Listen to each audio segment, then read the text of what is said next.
Olá, boa noite. Boa noite, seja bem-vindo ao Rede TV News. Relator do arcabouço fiscal afirma que Câmara deve votar hoje o texto. A expectativa do governo é conseguir aprovar a nova regra fiscal com mais de 300 votos. E você vai ver também. CPI que investiga ações do Movimento Sem Terra é marcada por discussões e cortes de microfone. CPI da manipulação do futebol também começa na Câmara. Major da PM é preso em mais uma fase da Operação Lesa Pátria. Ele teria facilitado a entrada de golpistas no Supremo no dia 8 de janeiro. Ministério da Agricultura declara estado de emergência no Brasil por causa da gripe aviária. A doença ainda não foi diagnosticada em humano. E a ministra da Igualdade Racial, Aniele Franco, participou em Brasília da primeira reunião do Plano de Ação Conjunta para a Eliminação do Racismo. O acordo bilateral entre Brasil e Estados Unidos foi retomado após o encontro dos presidentes Lula e Joe Biden em fevereiro deste ano e conta com um financiamento de até $500 mil, cerca de R$2,5 milhões, para a capacitação de jovens negros. Além desse investimento que já está anunciado, a gente está viajando semana que vem para o fórum, onde a gente vai ter alguns encontros bilaterais, inclusive para buscar também, vou usar a palavra aumento aí, mas a gente tem construído isso desde o início do ano com diversos parceiros. Também a nossa ideia é de ter um desracismo aqui até o final do ano, que seria o nosso 138. Segundo o Anuário Brasileiro de Segurança Pública, as denúncias de racismo aumentaram no país nos últimos anos. Desde janeiro deste ano, as punições se tornaram mais severas. Marcela e Daniele filmaram o momento em que foram abordadas por seguranças e funcionários de uma loja de materiais de construção em Belo Horizonte. Elas pagaram os produtos com Pix, mas o sistema interno da empresa travou e não reconheceu a transação. A gente sente que a nossa tratativa foi diferente por racismo, sim, e um racismo estrutural, porque durante todo o procedimento, os seguranças falavam com a gente, olha, esse é o procedimento da empresa, vocês não podem sair daqui sem pagar. Mesmo mostrando que o valor da compra havia sido debitado da conta corrente, elas foram orientadas a deixar as mercadorias na loja. Foi constrangedor exatamente porque tinha muita gente olhando, né? Então até que se prove o contrário, a gente estava cometendo algum crime ali. Inconformada, Marcela registrou o boletim de ocorrência e a Delegacia de Crimes de Racismo da Polícia Civil investiga o caso. Trata de um caso de racismo estrutural da sua forma mais clássica. A atitude é racista. A atitude de perseguir, a atitude de deixar esperando. Segundo o Anuário Brasileiro de Segurança Pública, os casos de racismo passaram de menos de 3 mil em 2020 para mais de 6 mil em 2021. Já os de injúria racial saltaram de 10 mil para quase 14 mil. Em Minas Gerais foram registradas 137 ocorrências de injúria racial e 93 de racismo de janeiro a março de 2023. A injúria racial ela é um crime contra a honra da pessoa. Então você tem um sujeito determinado que está tendo a sua honra violada, seja por meio de algum tipo de adjetivo, algum comentário pejorativo. Os crimes de racismo, eles são praticados contra um conjunto de pessoas. Em janeiro deste ano entrou em vigor uma lei que passou a tipificar a injúria racial como crime de racismo. A pena, que era de 1 a 3 anos de prisão, agora pode chegar a 5 anos. A nova legislação está de acordo com o entendimento do Supremo Tribunal Federal sobre esse tipo de crime. No ano passado, esta mulher foi vítima de racismo junto com o marido e a filha no metrô de Belo Horizonte. Parte das agressões foram gravadas. Segundo o boletim de ocorrência, a suspeita chamou a família de negros fedidos, crioulos fedorentos e raça impura. Você é racista? Sou racista. Pode tirar ela daqui, senhor. Pode mandar ela no outro vagão. Outro vagão, tira ela daqui, não gostar de negro. É muito frustrante pra gente que passa por isso, não?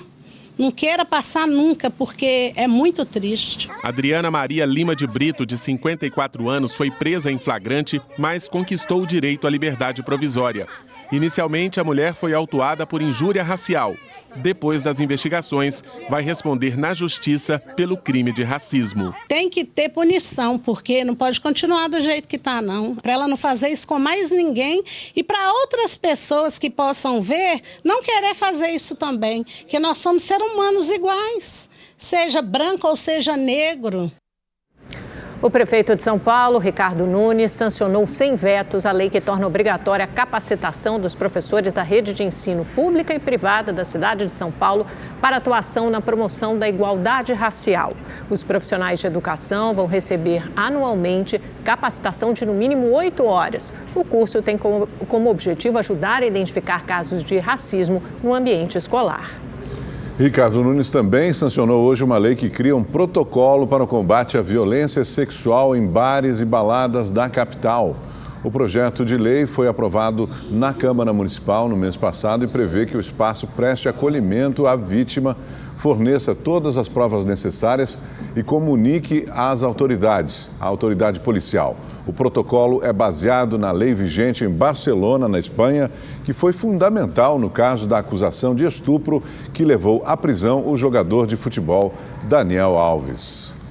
A expectativa em torno da aprovação do arcabouço é grande. O arcabouço fiscal, hoje os presidentes da Câmara, Arthur Lira, do Senado, Rodrigo Pacheco, e o ministro da Fazenda, Fernando Haddad, apresentaram a proposta ao presidente do Banco Central, Roberto Campos Neto, e a representantes de vários setores da economia.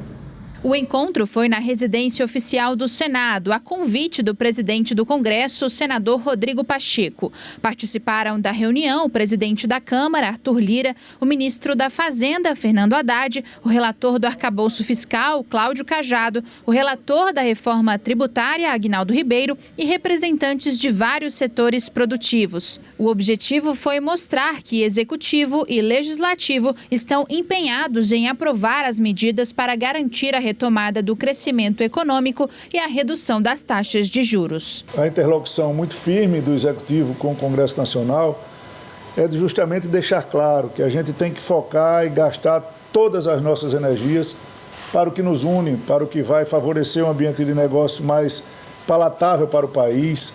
A discussão, lógico, da taxa de juros, ela esteve presente em boa parte da reunião. Fiquei muito bem impressionado com a conversa aqui, por duas razões. Primeiro, um consenso em torno das duas pautas. Temos que votar o marco fiscal, temos que votar a reforma tributária. Não houve uma única voz dissonante a respeito da urgência dessas duas matérias para impulsionar o desenvolvimento econômico e social do Brasil. Segundo o ministro da Fazenda, a expectativa é que esse tipo de sinalização ajude a dar maior tranquilidade aos investidores e ao Banco Central. Isso, na avaliação do governo, pode abrir espaço para uma redução dos juros. Tanto o ministro quanto o presidente da Câmara reafirmaram que esperam uma aprovação tranquila do arcabouço fiscal. Logo após a votação na Câmara, o texto seguirá para o Senado e a promessa é de uma tramitação rápida também entre os senadores. Tão logo chegue o projeto de lei complementar ao Senado Federal, nós cuidaremos de dar a esse projeto a devida celeridade, porque é muito importante, ainda nesse semestre, nós conseguimos entregar esse marco fiscal em substituição ao teto de gastos públicos. Importante essa reunião de Lira e Pacheco, vozes em uníssono a favor tanto do marco fiscal como da reforma tributária. E agora vamos direto a Brasília conversar com a repórter Maria Ferreira, que está no Salão Verde da Câmara dos Deputados, acompanhando a votação do arcabouço fiscal, planejada para começar daqui a pouquinho. Fontes me disseram que é por volta das 8 da noite, Maria? Mas ainda deve ter requerimento da oposição, a votação em si deve ficar para as 9. Agora, outra coisa que me disseram, que soou um pequeno sinal de alarme, é que, por enquanto, o quórum é baixo. São 441 deputados presentes e na votação da urgência esse quórum era maior, mais alto, 471 deputados. Boa noite, Maria.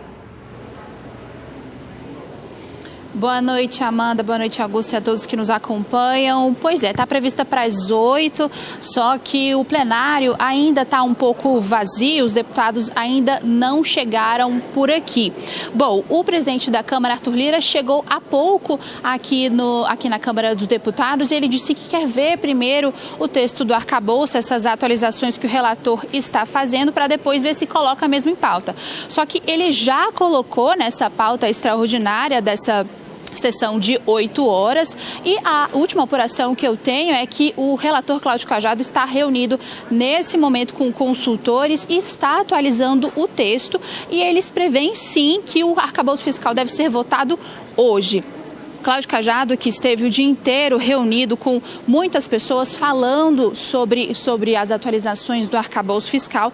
A última reunião que ele teve foi com o Colégio de Líderes da Câmara dos Deputados e ela durou a tarde inteira, acabou por volta ali de 6 da noite, demorou bastante, mas ele já adiantou algumas coisas. Uma dessas coisas é que o Fundeb, o Fundo de Manutenção e Desenvolvimento da Educação Básica, continua sim no limite de gastos do governo federal. Cajado disse ainda que vai fazer uma mudança no que o governo federal chama de bandas para o aumento do limite de gastos. Essa mudança, segundo ele, vai garantir que as despesas subam em até 70% do que aumentar a arrecadação do governo. Vamos ouvir a explicação dele. Nós vamos fazer um novo texto, nós vamos fazer um mix entre o que estava no texto original e uma possibilidade. O texto original previa um crescimento de 1,12% pelos cálculos que o próprio governo forneceu. Então nós vamos agora pegar a diferença, não é, em cima do que tiver de crescimento e colocar até os 2,5%, sendo que no patamar de 70%. Vai poder utilizar do que crescer entre o ano de 2023 e 2024 até 70% no limite de 2,5%. O relator também garantiu que o arcabouço não vai causar redução nos repasses que são feitos pela União ao Fundo Constitucional do DF. Esse fundo que destina recursos para a educação, segurança e também para a saúde. Parlamentares do DF na Câmara, no Senado e também deputados distritais estiveram reunidos hoje com o Cajado para falar sobre esse tema. A preocupação dos parlamentares, o que eles estão temendo, é a estagnação desses repasses, já que o texto do relator Cláudio Cajado estabelece um limite de 2,5% no crescimento anual dos repasses do governo para alguns fundos, como é o caso do Fundo Constitucional do DF. Mas Cajado garantiu, então, que não vai haver redução nesses repasses do Fundo Constitucional do DF. A expectativa agora do governo é que essa votação vai ser tranquila e que o arcabouço deve sim passar por aqui. A gente continua acompanhando. Eu volto com vocês. Maria, então só para a gente resumir, mudanças pontuais esperadas, né, no relatório do deputado Cláudio Cajado. A votação deve acontecer hoje mais tarde. A expectativa no entorno do Arthur Lira é que você mantenha um placar muito alto. Lembrando que na urgência foram 367 votos favoráveis. Não sei se vai conseguir se repetir esse bom número, mas algo acima de 300, um quórum constitucional que são 308 votos. E isso seria um gol de placa para o governo, porque é o projeto mais importante. A semana deu um dia decisivo para o governo Lula. Se houver uma votação robusta, manda uma excelente sinalização para a sociedade, para a população e para o mercado também. Maria, muito obrigada. Qualquer novidade, você volta a nos acionar, por favor. E nós continuamos em Brasília, mas agora com outro assunto que dominou as manchetes, tem dominado as manchetes no último dia, que é um impasse em torno da exploração do petróleo na foz do Rio Amazonas. Hoje houve uma reunião importante com a ministra do Meio Ambiente, Marina Silva, o presidente do IBAMA, Rodrigo Agostinho, representantes do Ministério de Minas e Energia e também da Petrobras. Então, Igor, aqui, de volta. Igor, nos conte o que ficou decidido, o que ficou definido nessa reunião. Oi, Amanda, boa noite a você, ao Augusto, boa noite a todos. Segundo o presidente do IBAMA, Rodrigo Agostinho, os novos estudos apresentados pela Petrobras ainda não garantem proteção à fauna e flora do estado do Amapá. Por isso, a estatal segue sem autorização para fazer estudos de extração de petróleo além da bacia da Foz do Amazonas. A reunião foi aqui no Palácio do Planalto, onde a gente fala ao vivo. Contou com a presença do ministro da Casa Civil, Rui Costa, e como você disse, com a presença da ministra do Meio Ambiente, Marina Silva. Inclusive, Marina disse que essa decisão do presidente do IBAMA, com um parecer unânime de 10 técnicos, precisa ser respeitada. Vamos ouvir. É uma decisão técnica, e a decisão técnica em um governo republicano, em um governo democrático, ela é cumprida e é respeitada, com base em evidência. Qualquer tentativa de desmontar o Sistema Nacional de Meio Ambiente brasileiro é um desserviço à sociedade brasileira, é um desserviço ao Estado brasileiro, e isso pode criar gravíssimos prejuízos aos interesses econômicos, sociais e ambientais do nosso país. Bom, o presidente do IBAMA disse que a Petrobras pode fazer novos pedidos de licenciamento, só que os próximos laudos técnicos precisam de mais detalhes. Segundo ele, o poço fica a cerca de 139 quilômetros do município de Oiapoque, mas a 800 quilômetros de distância de Belém, o município onde estariam situadas as bases logísticas desse poço. É exatamente por causa dessa distância que há uma preocupação do IBAMA. Vamos ouvir o que disse o presidente do Instituto.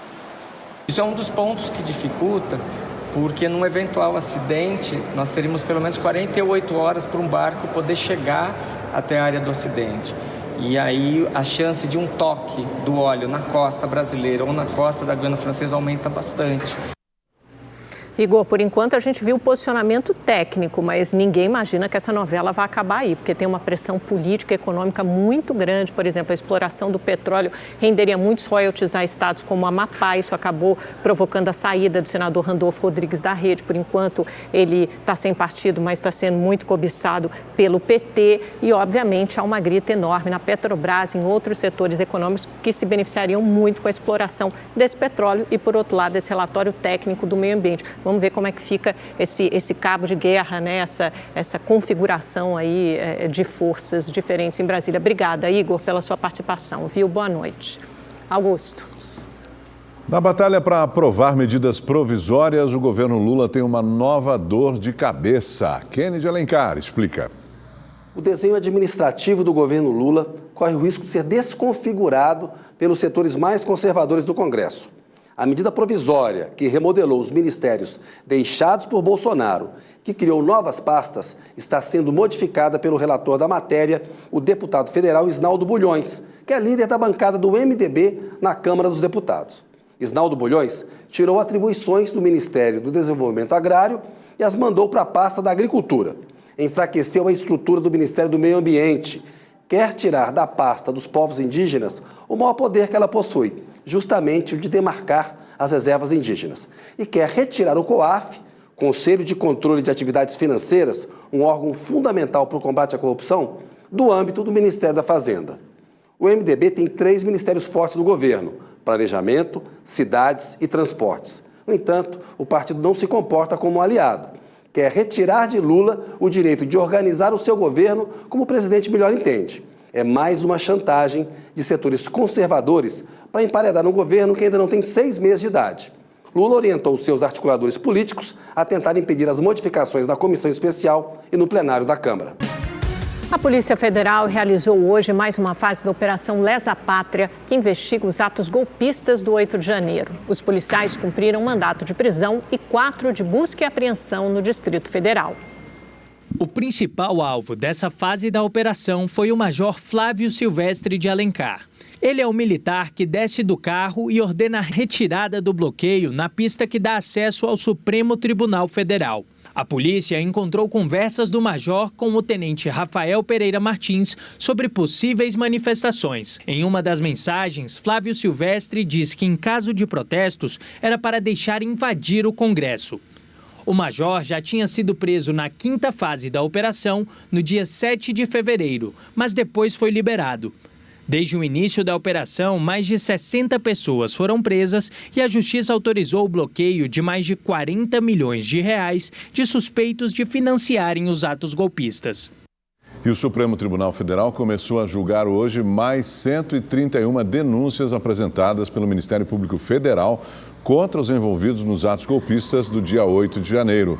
O primeiro voto foi do ministro Alexandre de Moraes, relator do caso, que decidiu tornar réus os investigados.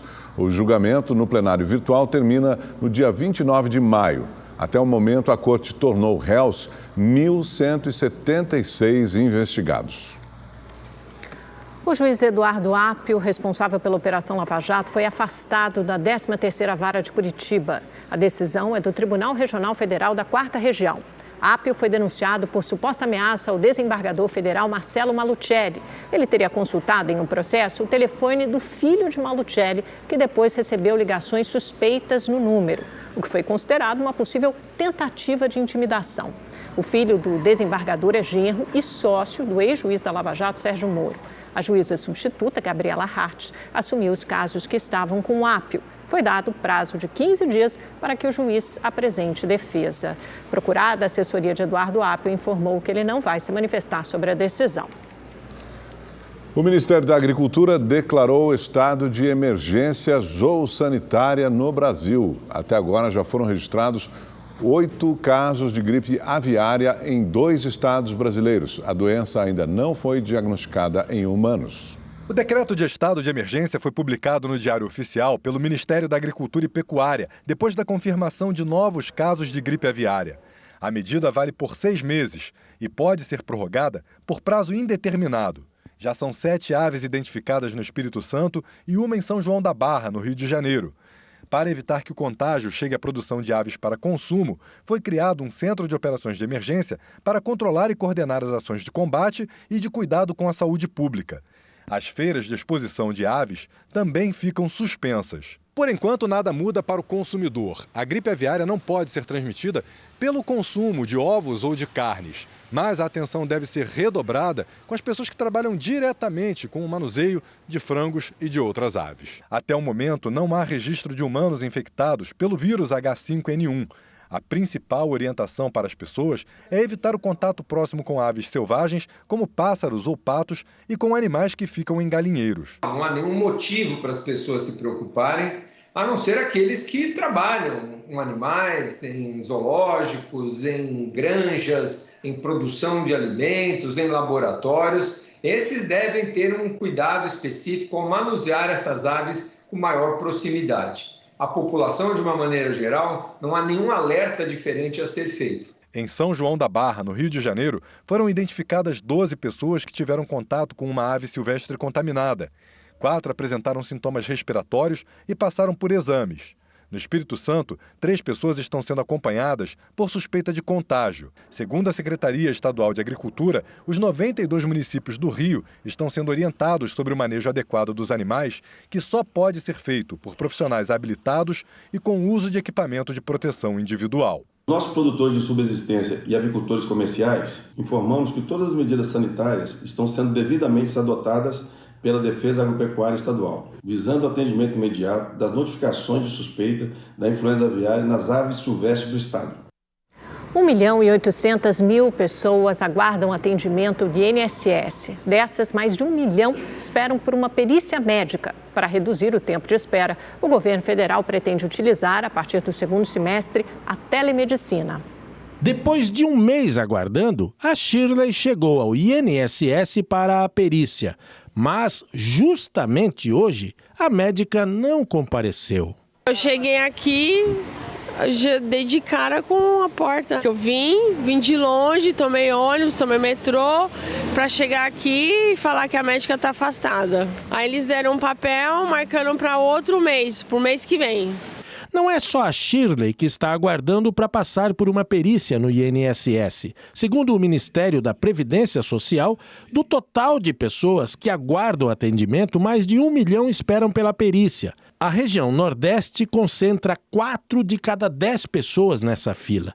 São 423.800 requerimentos. Na sequência está o Sudeste, seguido pelas regiões Norte e Centro-Oeste. No sul do país, 134 mil pessoas aguardam consulta com perito.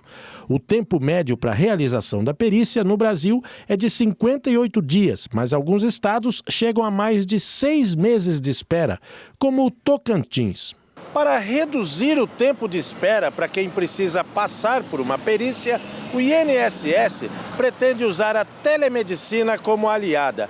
É uma forma de acelerar os trabalhos com atendimentos remotos. Uma experiência realizada no ano passado mostrou que 95% dos casos foram concluídos sem a necessidade de encaminhamento para uma análise presencial. A teleperícia pode auxiliar muito, principalmente aqueles que não conseguem se deslocar. É difícil para o médico perito ir e é difícil para quem está com alguma doença grave se deslocar para fazer a perícia.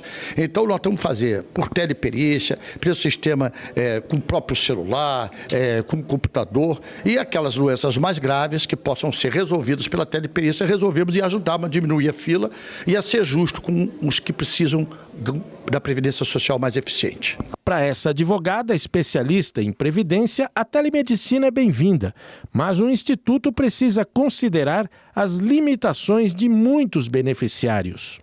Será que esses segurados vão ter acesso a uma internet de qualidade, uma internet de velocidade boa para conseguir realizar essa perícia?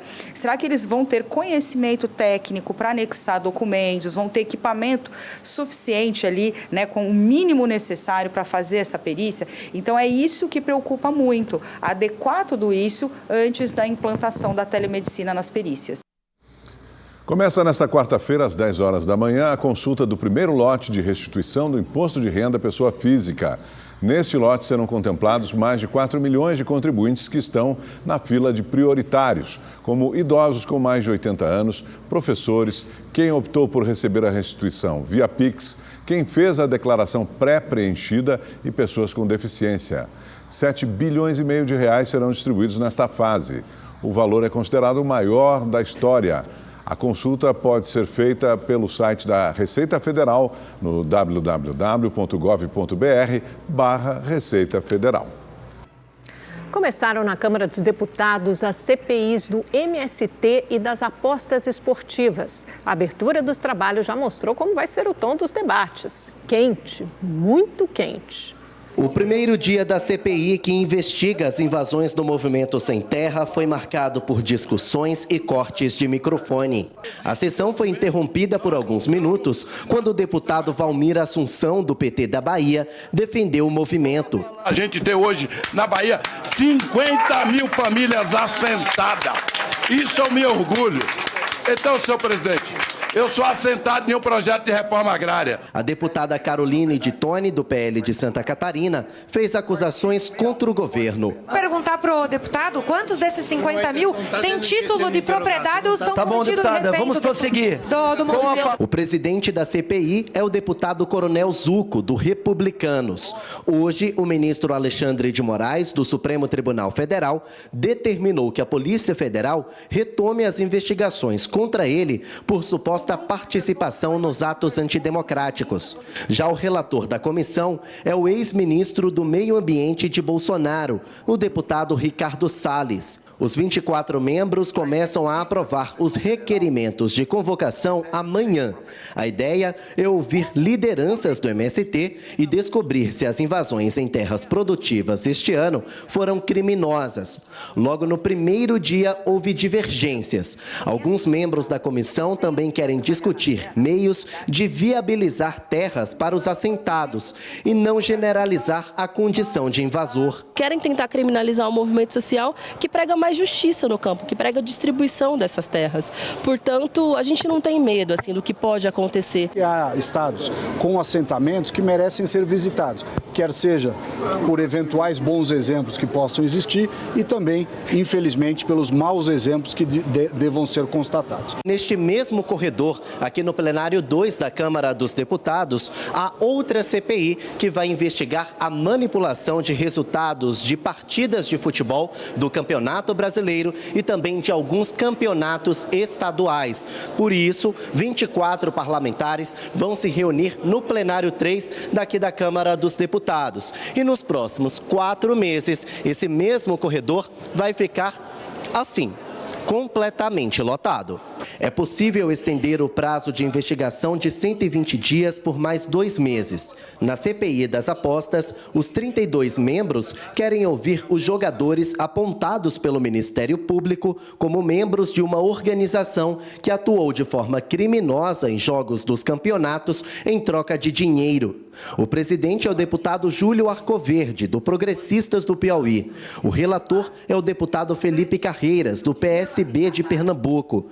2 requerimentos já foram aprovados. Nós vamos trabalhar na CPI com muita transparência, com muita tranquilidade, para que a gente possa punir os culpados e não fazer pré-julgamentos com pessoas inocentes. O relatório final de cada CPI será entregue à Justiça pelos deputados. A produção do agronegócio de Minas Gerais movimentou mais de 200 bilhões de reais no ano passado. Os dados foram apresentados hoje. Ao vivo, vamos conversar com o repórter Rodrigo Cabral, que tem mais informações para a gente. Boa noite, Rodrigo. Que bom ter você aqui com a gente. Conta aí quais são esses produtos que estão movimentando a economia mineira.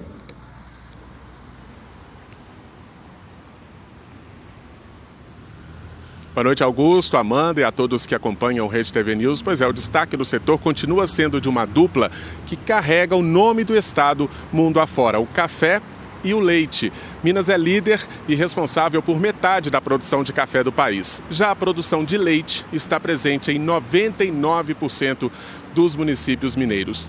Os dados divulgados hoje pela FAENG, a Federação da Agricultura e Pecuária aqui do estado, mostram que o setor movimentou 205 bilhões de reais em 2022, praticamente o dobro do valor registrado há 4 anos. A entidade que representa os produtores rurais destacou também a importância da produção de carnes, bovina, suína e de frango.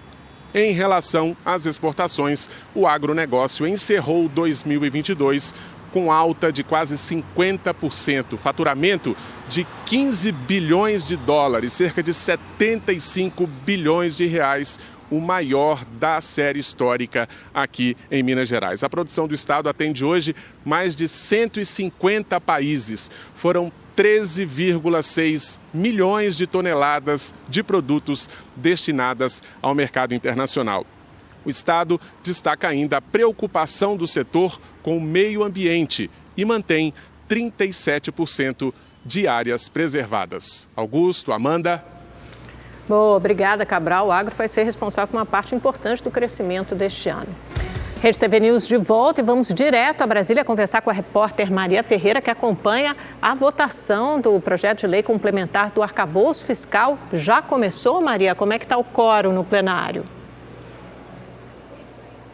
Oi, Amanda. Boa noite novamente. Não só ainda, viu? São 8h16 agora, visto para as 8, mas pelo vídeo vai atrasar, viu? O quórum subiu um pouquinho da última vez que a gente se falou aqui. Agora estão em 470 deputados presentes. A última apuração que eu fiz é que o relator do projeto do arcabouço fiscal está agora reunido com o presidente da Câmara, Arthur Lira, depois que ele se reuniu com a bancada da Educação e também do GDF. Bom, agora o que nos resta é saber se vai haver mais alguma mudança depois dessa nova reunião que ele teve com a bancada da Educação e também do GDF, ainda mais porque agora ele está reunido com Arthur Lira. A sessão, como eu disse, não começou, o presidente da Câmara ainda não chegou aqui, então, portanto, eles não abriram ainda. Das duas, uma, ou eles vão varar a madrugada ou vão começar a votação e finalizam amanhã. Volto com vocês. Maria, a gente sabe que é o projeto mais importante do governo até agora, né? Projeto prioritário. Eu também estava fazendo algumas apurações aqui. Olha, lideranças do PT me passaram algumas informações importantes. Então, a expectativa é ter mais de 300 votos. Sobre a apresentação de emendas, ninguém do PT, nem ninguém da base deve apresentar emendas ao texto. Então, a gente sabe que o Fundeb, por exemplo, fica dentro do limite de gastos e foi mantida a autorização de aumento de despesas de 2,5% no ano que vem. Ou seja, o governo começa no limite alto ali da permissão de aumento de despesas acima da inflação para o ano que vem. E sobre os destaques, o PL, que é o partido do ex-presidente Jair Bolsonaro, deve apresentar até 4 destaques e o PSOL possivelmente apresentará mais um destaque. São aquelas votações em separado, né, que podem promover mudanças no texto. Mas caminha por aí. Mudanças pontuais no que já foi apresentado pelo relator Cláudio Cajado e a expectativa do governo de uma votação robusta. E outra informação importante, PT deve votar todo a favor do texto, pelo menos é o que me disseram aqui as lideranças. É ver para crer, né, Maria? Temos que esperar. Obrigada. Exato. Obrigada, boa noite e bom trabalho aí para você, Maria. Augusto. Foi lançado hoje o movimento Pacto contra a Fome. A ação promovida pela sociedade civil busca acabar com a fome no Brasil até 2030. Políticos, autoridades e personalidades participaram do evento na manhã de hoje. O objetivo do movimento é reduzir o desperdício de comida no país e erradicar a fome até 2030. A segunda meta é que até 2040, todos os brasileiros tenham uma alimentação considerada adequada. Durante discurso, Tarcísio de Freitas, governador de São Paulo, destacou que até o fim do ano o estado terá 25 novos restaurantes Bom Prato, que ofertam 135 mil refeições diárias a R$1 para a população carente. Mas lembrou que é preciso um trabalho conjunto para enfrentar a fome. O prefeito da capital, Ricardo Nunes, também destacou as ações adotadas pelo município e pediu o apoio não só dos governos estadual e federal, mas da sociedade. Hoje a gente distribui 5 mil cestas básicas por dia, 15 mil alimentações, com todas as entidades, associações. É certeza de que a gente vai poder chegar no resultado. Quando você não põe só na mão das instituições, da sociedade civil, ou só da prefeitura, ou só do governo federal, ou só do estado, quando você une todo mundo, aí eu tenho certeza absoluta que a gente vai ter um resultado muito positivo em 2030 e daí para frente. O ministro do Desenvolvimento Social, Wellington Dias, e a ministra do Planejamento, Simone Tebet, também estiveram presentes e falaram sobre a importância de combater a fome. Nós temos que construir de volta um sistema de segurança alimentar e nutricional que foi completamente destruído. É preciso planejar, como vamos planejar, o que o Brasil vai produzir para exportar, mas também o que o Brasil vai produzir para a mesa de quem vive no Brasil. Há uma responsabilidade de todos nós, mudar a cultura da perda e do desperdício. E isso só a sociedade civil pode fazer. A perda que vai lá da mão que planta a semente até a mão que consome o alimento. A Corregedoria da Câmara dos Deputados conseguiu finalmente notificar o deputado Deltan Dallagnol, do Podemos do Paraná, sobre a cassação do mandato. A notificação foi publicada no Diário Oficial após a Corregedoria não encontrar o deputado presencialmente. Deltan Dallagnol tem 5 dias para apresentar a defesa. A Corte entendeu, o TSE, que Dallagnol tentou burlar a lei da ficha limpa para concorrer às eleições de 2022 e, por isso, cancelou o registro de candidatura dele. O ministro Alexandre de Moraes, do Supremo Tribunal Federal, determinou o cumprimento imediato de prisão em regime fechado pelo ex-deputado Daniel Silveira. Ele foi condenado a 8 anos e 9 meses por incitar atos antidemocráticos e atacar ministros da Corte. Silveira está preso preventivamente no Rio de Janeiro por descumprimento de medidas cautelares. Esse período que ele já passou na cadeia será descontado da pena final. O ex-deputado chegou a receber um indulto do ex-presidente Jair Bolsonaro, mas o perdão foi anulado pelo STF no último dia 10 de maio. Uma pesquisa realizada com familiares, alunos e estudantes de escolas públicas da rede estadual de ensino de São Paulo mostrou que, na percepção desses grupos, ainda há muito a ser feito para que haja melhora na qualidade de ensino. Não são poucos os pedidos de melhorias necessárias nas escolas públicas. O Everton é pai do Pedro, que está no 3º ano do ensino médio. O ano é considerado crucial para que os alunos consigam uma vaga no ensino superior, mas a realidade enfrentada não é muito positiva. A classe superlotada, a falta de professores, que é muito grande, a falta de verba da escola, que a escola não consegue suprir os funcionários, não consegue colocar professores substitutos. Parece que essa escola só teve 1 ou 2 professores substitutos e isso tem janelas de aula muito grande. Esses são alguns dos problemas apontados por pais, alunos e professores na pesquisa, ouvindo a comunidade escolar, desafios e demandas da educação pública de São Paulo, realizada em conjunto entre o Sindicato dos Professores do Ensino Oficial do Estado de São Paulo e o Instituto Locomotiva. Segundo o levantamento, para os estudantes, o grau de interesse nas aulas, a segurança nas escolas e o alto número de alunos nas salas são os principais problemas. A avaliação dos familiares é a mesma. Já para os professores, o que mais precisa mudar é o número de alunos em sala de aula. É ter um número máximo de alunos de 25 alunos por salas de aula. É garantir a organização do tempo e espaço escolar. O que é isso? Você reorganiza, porque a escola está muito lá Dom João VI, quando a escola veio para o Brasil, não mudou uma vírgula. É Alonso Giz Apagador, um aluno. Não tem espaço para você ter aulas interativas, por exemplo. Ainda de acordo com a pesquisa, 79% dos professores e 66% dos estudantes consideram que as salas de aula têm mais alunos do que o ideal, o que atrapalha a qualidade do aprendizado e dificulta o ensino. Porque quanto maior o número de estudantes, maior o número de provas, avaliações, trabalhos que esses professores têm que fazer correção e dar o feedback para os estudantes. Com esse número de estudantes em sala de aula, a gente não consegue reconhecer todas as defasagens que os estudantes têm durante os nossos processos de ensino-aprendizagem. A Gabriela é mãe da Lana, que está no 3º ano do ensino fundamental.